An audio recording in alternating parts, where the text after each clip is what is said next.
chirping in the background, it's because we have a rather loud cricket in our house that lives under the sink at the moment. It's lizard food. I'll say that straight up. We own a lizard. It eats crickets. The crickets are loud, and sometimes they escape. Well, it hasn't happened in a while, although yesterday I almost lost one. I found one in the closet a month ago. Okay, then. Never mind. And our cats are useless. Our cats are apparently useless. They don't attack crickets. So, this is episode 8 of One Shot. Hinterland's One Shot, episode 8. Are you sure? Yes, I looked it up. Okay.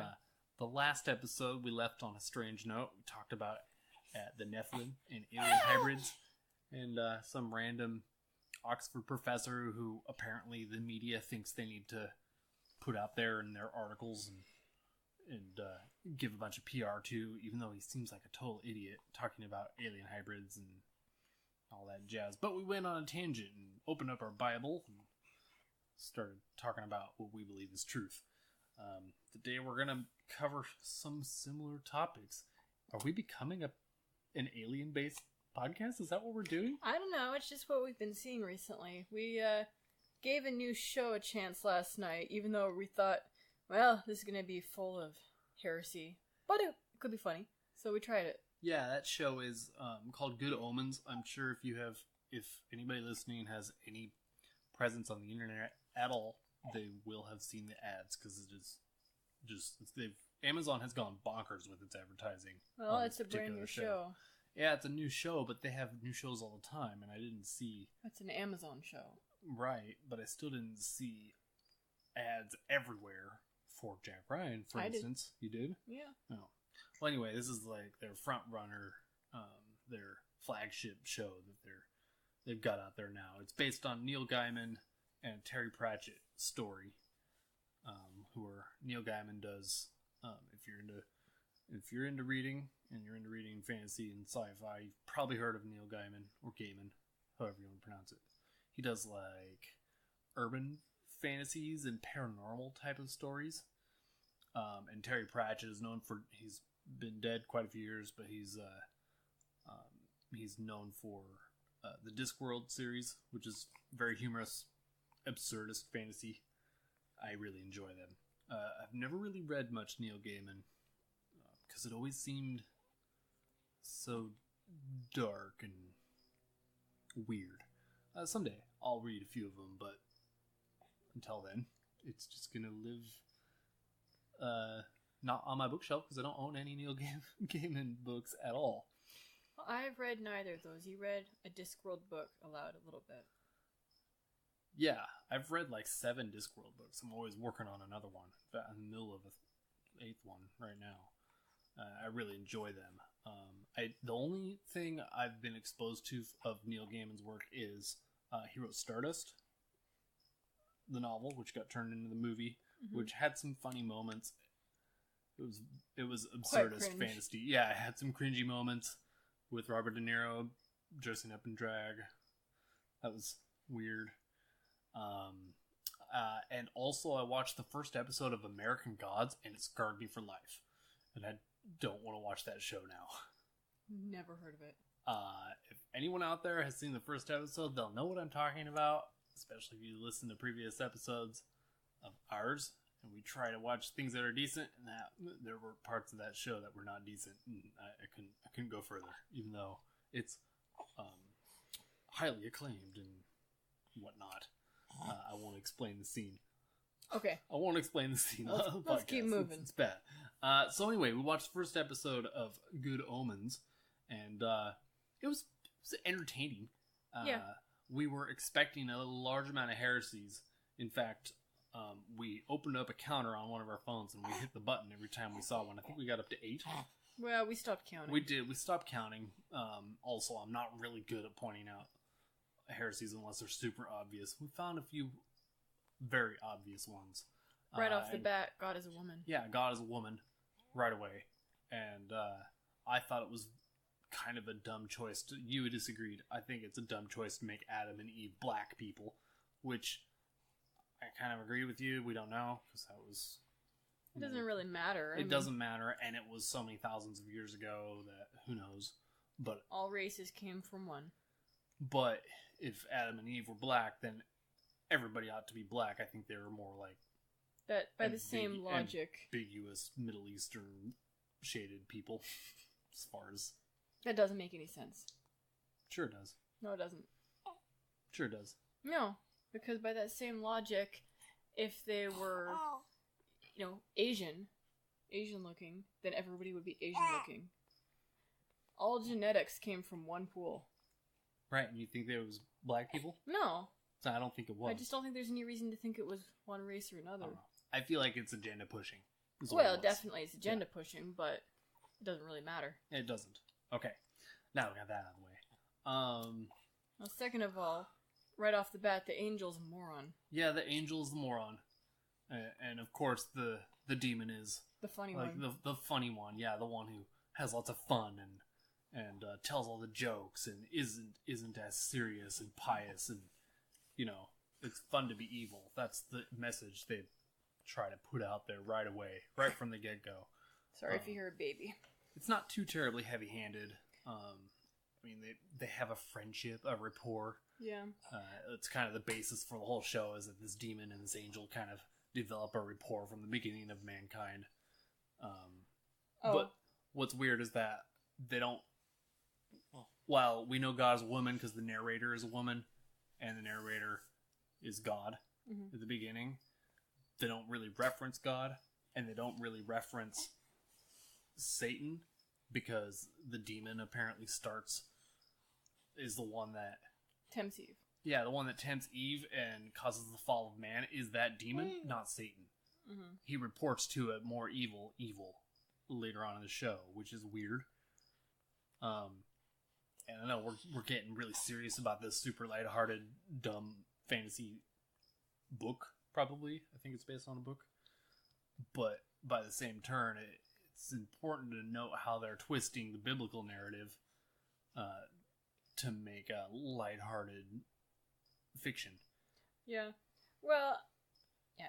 Normally I wouldn't care. There's a lot of this stuff out there. I got tired of Supernatural by, I think, season 10 or 9, when they really started crapping all over, angels and, God and all that stuff. But, plus the show was getting tired. The stories were just Isn't it still going? I know they were at the very tail end. I think that the last season might be going right now. Gotcha. But I was thinking earlier, to kind of go off in left field for a minute, how it irritates me so much when people try and make relevant arguments to abortion or women's rights by saying that Mary was impregnated against her will. No, she wasn't.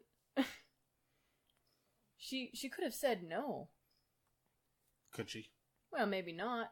We don't know, but in the Bible, she says, okay, God, do what he will. Yeah. I'm willing. She's clearly, it's a matter of, I think, if she wasn't willing God, it wouldn't have been her. But it's a matter of pop culture twisting the Bible to their own gain. It's like Nancy Pelosi talking about baby Jesus being a migrant and an asylum seeker in Egypt. Oh, it's such garbage. And if there were walls, then yada yada yada. Just there's a little spark of divinity in every human being. Yeah. We just love MS-13. That's what that reference was. Yeah. Anyway, that was getting off into left field, but it bothers me that I feel like pop culture should either leave Christianity alone or try and do it right. And they don't. They make a mockery out of it. Well, I think Christianity is one of the most reviled of belief systems. Well, have you ever seen a TV show that took Islam and made a mockery of it? I know, right? How come they don't have... Have you seen Buddhism? Yeah, how come they don't have a funny little lighthearted fantasy comedy based on Muhammad and the funny antics he did? Like having a bunch of children with his cousin or whatever. Wasn't that what Muhammad did? No, he married a 9-year-old. Oh, a 9-year-old. That's what it was. A very, very young girl. That was cousin. Anybody heard exploding grunts? That was my message alert. Yeah. Yeah, nobody makes fun of Islam. Everybody makes fun of Christianity. Islam is the protected... Yeah, they're the protected class. because you know why? It's probably because people are afraid of him. Yeah. You know, with the whole Charlie Hebdo. Isn't that? Yeah. Charlie Hebdo, yeah. Yeah. That thing where they had a contest on Muhammad cartoons, No. and they went and didn't they? No, you're mixing your stories. They just printed some Muhammad cartoons. Oh well, they then had like a. There was a socialite who she hosted a Muhammad. In the States here. Yes. Yeah. And they got shut down, I believe, because a jihadist threatened them. Right, but there actually was an event where people died at Charlie Hebdo in France, right? Yeah. Yeah. Just because of a cartoon of Muhammad. Yeah. Like, come on, people are scared of those people. Yeah. They really are, and they're not willing to even say that they are. But that's why they get the respect they do, because people are scared of them. You know, I think that's part of it anyway. On a deeper level, they're scared of them. So anyway, let's get back to talking about this show. I wrote some notes down. I wrote it slightly accurate in that demons don't want to go to hell either.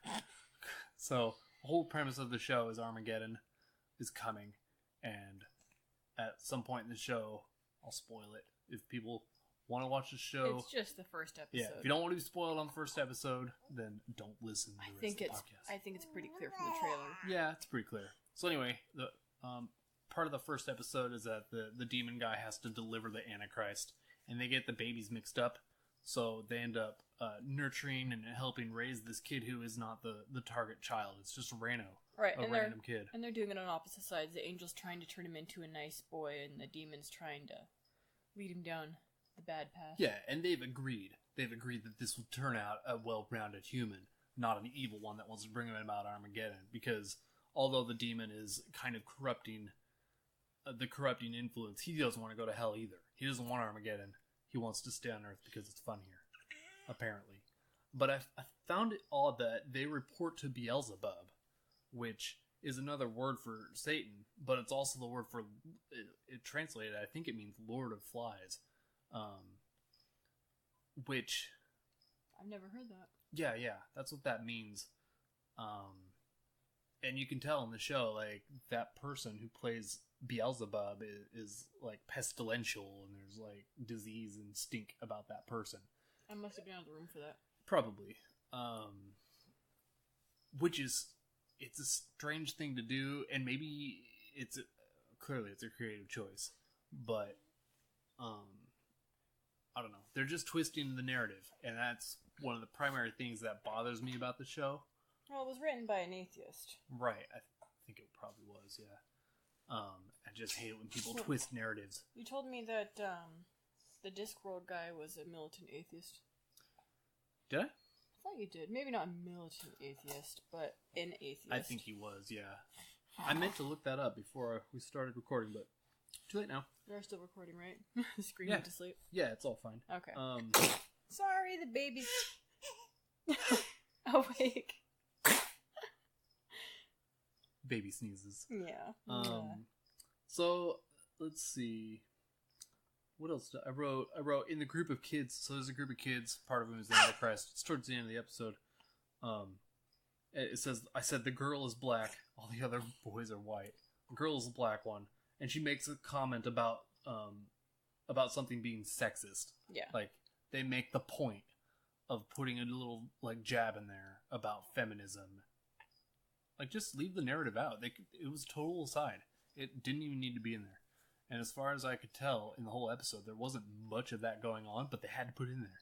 They just had to. It's really kind of obnoxious, because now we notice it, you know? Mm-hmm. If it was subtle enough that you didn't notice it, then it would be a lot more like real life, and it wouldn't matter as much. But they put it in there right in your face, right in front and center. Yeah.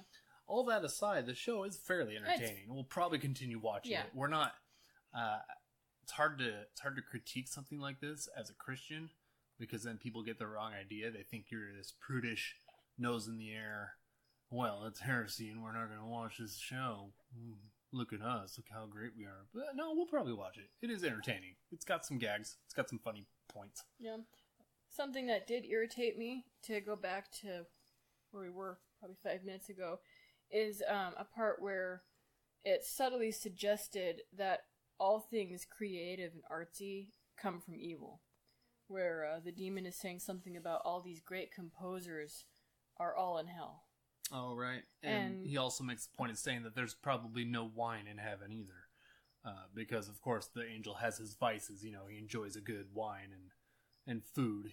And, yes, another angel comes and sticks his nose up in the air at the other angel eating sushi. Yeah, because why would you eat that? That's a carnal pleasure. But the other angel, he likes the clothes. Yes, of course. So all the angels are fallen, which is accurate. Like, angels can be fallen. The Bible, there's precedence for it in the Bible. How do you think we get fallen angels? Yeah. How do you think Satan appeared? Like, the dude was rebellious against the Almighty, and that's how he became who he is. So, angels are not infallible. I think they have choice, and they can choose to go against God. So, that part of it, there's a few accuracies in there hiding amongst the weirdness. Yes, but that's not really saying much. All shows that involve angels and demons always make demons the interesting ones with personality, and the angels are always jerks. Yeah, they're jerks, and they're boring. Yeah. Because there's no fun in heaven. All the fun happens in hell. Yeah. Yeah. And they inevitably end up being rather the bad guys instead. Yeah. And I'm sure part of the point of this particular show is to make it seem ambiguous. You know, the angel's not all good or all bad, and the demon's certainly not all bad, but certainly isn't good either. You know, they ride that line, and they just want to enjoy planet Earth as it is, not destroy it. They don't want to necessarily forward the agenda of what's above or below. They just want to have things the way they are and enjoy life, which is fine. It's creative license. They can say what they want, I guess. Anything else to add? Well, I was gonna say that we didn't talk about the nuns. Yeah, in this show, the nuns are basically satanic. Yes, they're the ones who swap out the babies.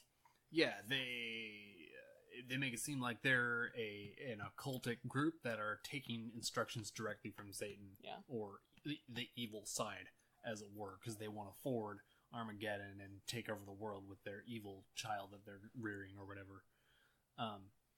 We obviously do not agree with that. We think there's a lot broken in the hierarchy of the Catholic Church, but never suggest that Catholics as a whole are worshipping Satan. Yeah, that's an incorrect thing to say, for sure. It isn't to say there isn't such thing as there isn't such a thing as a black pope and like a purely satanic side. You better define what that term is. Well, the black pope is like the leader of like the Satanist opposing archetype of the Catholic Church. So they actually organize in what they call Black Mass, and they have an organization. Like the Black Pope is a real thing. You can look it up. So there could be, my baby's smiling at me like a mad person. There certainly could be satanic cults inside the Catholic Church. I believe that's probably a thing that exists, but to put it in a box as a whole is a mistake, because there's over 1 billion people in the Catholic Church. Of course there's Satanism in it. You know, and of course there's good people who are Christians. You know, it's just such a big thing that it kind of encompasses. You can't encompass the whole thing with a singular descriptor. It's impossible. All you need to do is look at the extreme cover-up that's been happening in the Catholic Church for how many years, and just see how broken the religion is. Yeah, and I think that's part of the hierarchy. Like, I am suspect of anyone who says they want to be a Catholic priest. That seems wrong to me. You know, the celibacy thing, it just breeds and foments things that shouldn't be. Man was made to be man. Males are made to be with females. God created them that way. And to build a hierarchy of priestdom that literally says you cannot be with a woman, you must be celibate, that's just literally going against human nature. And that's causes weird things to happen when you deny actual human nature. Not to say that you should fornicate and sleep around with all kinds of women, but you certainly should get married and be with a woman if you're a man, and vice versa if you're a woman. Well, I was suggesting yesterday we were watching this show that, I think Satan approached the right spouse, because I don't think that things would have gone down the same in the garden if he'd gone to Adam instead of Eve. Probably not. And then I suggested that the root of most evil in the world is the power... Excuse you! Is the power struggle of women trying to dominate men. Or assume man's position. Same diff. Right. Well, it's also a result of a lot of men being conditioned into not being responsible as men, as outlined in the Bible. That goes against God's plan, which makes things end up being broken. Anyway, interesting topic. So let's move on to our next weird topic. And this connects with last week's episode quite nicely. Topic? I didn't know we had a second topic. Well, we're talking about a soft disclosure of UFO activity. Ah, yes. Which, if you've been paying attention to that fringe news, there's been a bunch of new reports from the Pentagon and the FBI, and it's been on Fox News and MSNBC, and all these big news corporations have been reporting here and there about alien activity, which is really crazy. It used to be such a fringe topic. Nobody would touch it. Nobody would talk about it in the mainstream news. But now they're starting to come out with more and more stories that talk about, oh, these Air Force pilots, look at this video footage released by the Pentagon. It's finally declassified. Look at this strange object they detected on their thermal cameras, and then you see the blurry image of the flying dot, that acts erratically and goes against the laws of physics and does all kinds of crazy things in the air. And you hear audio recordings of pilots going, oh, we have no idea what that is. I've never seen anything like this. I've been doing this for 30 years and we've never seen a thing like this before. I believe it's controlled. I think the government would never release something without approving it in some sort of clandestine committee in some basement or another.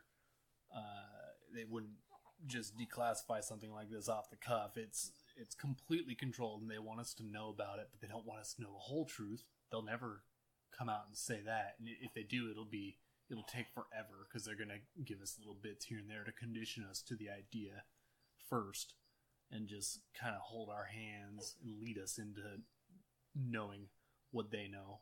But I don't know if they'll ever disclose fully what they believe. It's interesting because just Friday, which today's Saturday, so this was yesterday was yesterday the 31st? Yes. Right. Friday the 31st, which was yesterday, they had a premiere on the History Channel of a show called Unidentified Inside America's UFO Investigation. This is headed up by Tom DeLonge? I don't know how to say his last name. Apparently he's like a lead guitarist for Blink-182, famous punk band. This guy is storied. I just was reading a little bit on my phone before we started recording about him, and our baby's being loud. He apparently stopped being lead guitarist for this super, super successful punk rock band to start what was called, I'm going to look it up, something about the Stars Academy. I forget the name right now. I'm looking real quick.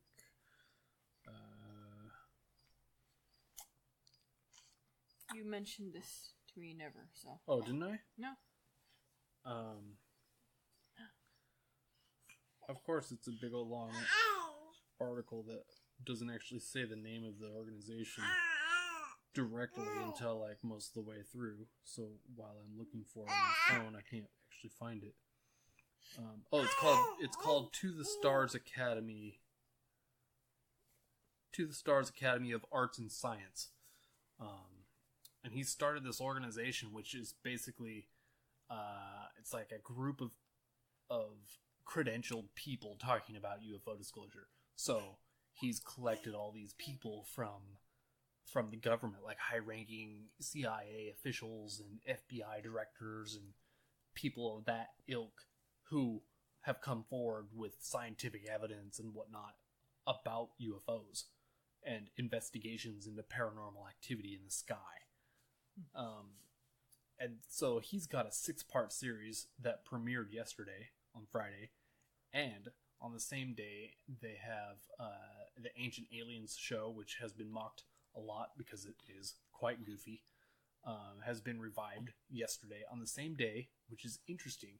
Oh, I didn't know it ever got canceled. I don't know if it got canceled, but the new season premiered yesterday. Oh, I see. Yeah, and all last week there were little tidbits on Tucker Carlson and Sean Hannity, and I know those are both Fox News, but I believe some on the left as well had specials all about UFO disclosure. And it's all happening over the past week. They really want the public to be thinking about aliens this week. This morning we saw part of a clip from the New York Post YouTube channel. Right. Yeah, the New York Post had a thing about UFO disclosure. I don't know what their leanings are. I don't know. I think they're left. Oh. You can just assume they're left. Yeah. Although I think the New York Post is more central than New York Times. New York Times is just... But Andrew Clavin calls them the New York Compost. So clearly they're not super right-leaning. Because he'd be a little nicer if I think they were. So anyway, that's an interesting tidbit about the aliens. And I wrote same day as Virginia Beach shooting. Coincidence, which I don't think so. I think it is coincidence. Literally. What are the odds a dude is going to go shoot some people and make news the same day as... And last I heard, they hadn't come up with a reason for that guy to go bonkers. Yeah, is he white? I didn't hear that. I haven't read anything about it. Probably. Yet. I think things are ramping up in the world just with people on meds, opening themselves up to evil influences. Think of that guy that set himself alight and walked across the White House. Oh yeah, that happened, 2 days ago? I think so. And no reason for that guy last I heard either. And that is a gnarly video. The dude literally just sets himself on fire and then starts walking around. That seems like he's not screaming and running. Like when people are on fire, they scream and run. I mean, if you were so doped up that you didn't feel it, don't you think that you wouldn't be walking? I don't know. You can't, of course he didn't, but you can't do that for long before your lungs stop working and you can't move. And that's what kills you when that happens. It's not necessarily your flesh on fire, it's because you can't breathe and you asphyxiate, and then, of course, then you're dead. I know, that looked like possession to me. It was frightening. It's really scary to see that happen when there's so much personal control, even though your body is in flames. It's a really scary thing to see. It does. It seems like demon possession. Lots of people are going to say it's heavy duty hallucinogen usage or something like that. Wouldn't you still be screaming in pain? Yeah, I don't know. I'm not sure. I've never been on heavy drugs, so I'm not really sure what they do. I don't really dive into those rabbit holes. Well, we just saw a video yesterday from somebody in Los Angeles on something just hanging out in the middle of a busy freeway throwing rocks at people. So... Yeah, that guy was wild too, but he got what was coming to him. A bunch of people got off that bus and beat the tar out of him. Yeah, and then zip tied him. Yeah, and then zip tied him. Yeah, so he got what he deserved. No, I think that to get back to the alien thing, I think what we're ramping up for is, hey, UFOs are real, but you and I, of course, do not believe in aliens. It's dumb to say UFOs. People always use that interchangeably with aliens. It literally just means unidentified flying object. Yeah, it could just be Russian spy planes for all we know. Yes. So what I mean is I think that they are ramping up to say that alien life is real, but you and I believe that that would truly be, an alien deception with demons. Right. I believe that it's a really smart thing for demons to masquerade as aliens, because people are conditioned to the population, especially in this generation, who have all grown up with the internet and they've all grown up with television and movies in the palm of their hands. We've all been exposed to aliens through Hollywood and the television because we're all just so glued to the tube. It's a really smart thing for demons to masquerade as aliens. Then they will be accepted. Yeah. They'll come out and people will go, oh, they're aliens. Of course they are. That's not what people will say. They'll freak out. But on a subconscious level, deep down, they probably won't be surprised because they're so conditioned to seeing this sort of thing in the movies. Well, and of course, then there's the movement of people who think that if aliens do come and they're intelligent, they'll be here to save us from ourselves. Right. And that goes back to that guy we talked about last episode. You know, he thinks that that's why the alien hybrids are going to be here. Now, we can't see the aliens. They're interdimensional or whatever. Yeah. But they're creating human-alien hybrids in order to send messengers to us. Talk about the Antichrist, you know? Yeah. Like, that sounds like the Antichrist. The evil one that is heavily influenced by interdimensional, i.e. demonic influence. And he comes to save us. We all see him as the savior, you know? And getting back to, we watched a video this morning on that show Childhood's End we watched. Mm-hmm. I think it's a few years old now. But I didn't know this at the time. Apparently, they, the creator of the show changed the look of the aliens. And literally gave you a shot that looks just like the statue of Baphomet. Yeah, it's basically a personification of what we believe Satan looks like, crossed with imagery from the satanic church's sculpture of Baphomet, which is pretty freaky. Well, there's literally a shot in the show where he's coming out holding the hands of two children to show that he's not to be feared. And it looks like the statue of Baphomet. You got a little boy and a little girl looking up at this demon. And I wonder, do you recall if it said what the Arthur C. Clarke wrote that? Did it say what's in the book? Because I've never read it. I haven't either. I think I saw it at the bookstore quite a few months ago, and I thought I should buy this and read it, and then I never did. Because apparently a quarter or two was too much at the used bookstore at the time. We need to wrap this up pretty quick. She's just chatty as can be. Okay. Yeah, well, but I was going to say, our shelf space is too precious. Oh, man. We just need more shelves. That's the problem. We've got some books we could weed out. That's all we need is more shelves. Not less books, but more shelves. We're going to have some commentary on an episode someday soon about the importance of reading. I'm going to do some research. I'm going to read and do some research. And we're going to talk about reading and how amazing it is. Because this is our podcast, and we talk about all kinds of random stuff. But I think that's a great place to stop. Keep an eye out. Anybody who's listening, the alien disclosure is coming. And it is not interplanetary beings. They don't live off. They won't be silica based or whatever. They'll be Nephilim. You know, the result of human DNA mixed with demonic fallen angel DNA. Oh, the RH factor. Right, the RH. We're going to talk about the RH factor in blood, too. Because we just saw a thing that was super interesting about that. So anyway, that's about it for the episode. Baby's talking. She's going to cause all kind of interference in our audio. Have kids, people. Have kids, people. They're great. Even though they mess up your audio. Go to our website. We're approaching... we're on everything. Yes. Everything you want to be on, we're on there. We're on Apple. We're on YouTube. We're on Stitcher. We're on Podbean, even though that's kind of weird. Nobody goes there. Find us on Twitter. You can find us on your normal podcatcher. I believe I found it on mine on my phone not too long ago. Go to the website www.hinterlandsmedia.com. Email us at thehinterlandsmedia@gmail.com and go to the Twitter at hinterlandsfeed. I think that's it. Is that it? I think so. All right. I wrote that down somewhere, you know, so I can get it all out smoothly.